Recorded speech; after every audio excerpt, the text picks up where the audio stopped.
I'm going to give you a map of my prospecting system to get on stages. How'd you do that? I see that success is not something you pursue, it is something you are. So I just want to give you an idea of what we do for me to get on stages, what we do to build the pipeline in order for me to find events, get the events, and all that stuff. I just want to give you a quick overview of how this works. That way you can see what I'm doing and you can just do it in your own business, and you can see the differences and see where you're lacking and the type of thinking that you need to engage in if you want to fill up your schedule. I'm going to walk you through this real quick. The first step is we build out a list of events, and they usually do this in the CRM. So we have the CRM, and we just have a list of leads, and they go out, they find the events. Finding the events is actually the easy part. If you don't know how to find the events, go look at the other videos on the website, and there's other videos that talk about finding events. But first step is we find the events. And if they're using Google Sheets, Google Spreadsheets, some people on the team are using Google Spreadsheets, they simply export it to a CSV file, and then we import it into the CRM. So that's step number one. After everything is imported, now we start to contact them. So now we send out the emails, and these emails are tracked. These emails, it's either tracked through Yesware or through our CRM. The CRM that we use right now, it tracks the emails, so we can actually see who opens the emails. And so step number one is we find the events, or we import them with the CSV file. Then we start contacting them one by one, just contacting them.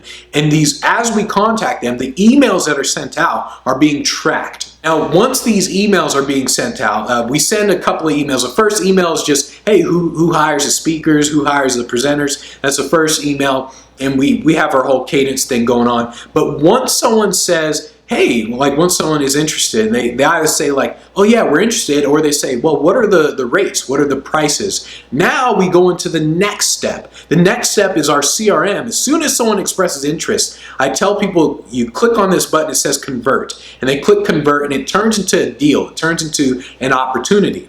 And once this turns into an opportunity, now we basically, if we talk about price, then we'll put in the price in there. But once we convert it into an opportunity, now we immediately go to a section on the right side of the CRM, and we put a task in there. So as soon as it's converted, bam, we put a task in there. And this task is just to remind us of things that we need to do to get it to the next step. And a task, it can be as simple as the date for the follow-up. That's almost always what we put in the task. So as soon as they say, hey, yeah, what's the rate? Then bam, we reply. So we convert it, we reply, and then immediately we click on task, and we put a task on, hey, follow up with them a couple days later. Now at this point, we mark it as qualified in the CRM, or we quote them, but we basically mark it as qualified. That way we know, like, hey, these are people that we need to do business with. At this point, so we sent the email out, we've asked them questions about the event, we've given them a price. At this point,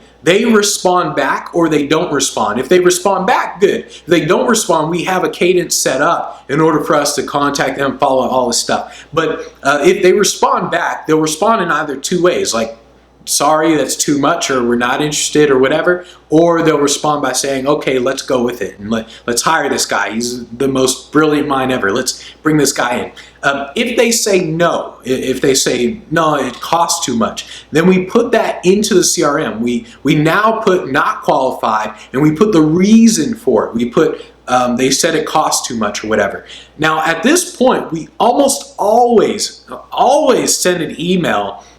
Unless someone forgets, we respond back by saying, hey, what is the price? Like, what is your budget? And let's say we quote them $15,000, and they say that costs too much, or our budget was $5,000. So at this point, we put in the CRM, their budget was $5,000. And the reason for this is just so when I can go back and I can look at these deals that didn't qualify, it's so I can kind of look to see what traits these deals have that the other deals that did qualify and how they're different. So maybe I see the traits in the non-qualified ones. Maybe the amount of people, there was only 50 people in their audience or whatever, so they didn't have a big budget. So I want to make sure that any events that we miss out on, I make sure that we set it as not qualified, and then we have a reason for it. Now, if the deal is qualified, meaning if they say, yeah, we're interested, go ahead, send us a contract. At this point, we send them a contract, and then once we send that contract in the CRM, we add another task, and it basically tells us when to follow up with the contract. So once again, we get a reminder every single day with contracts saying, hey, follow up with the contract with this person, follow up with this person.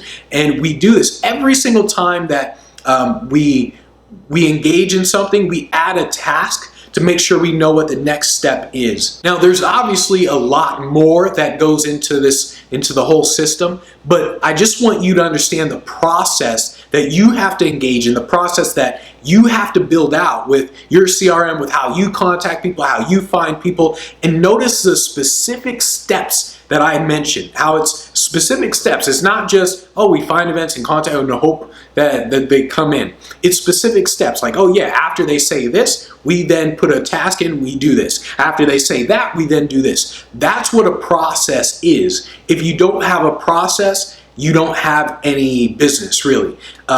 One of the first things that I like to do with members in the Speak Pro Academy is we set up their process. So I walk them through how they're going to find the events, and then we talk about the process that they use in order to book these events, step by step. So, I mean, if you're not a member of the Speak Pro Academy, you got to become a member, because I literally work on your process with you.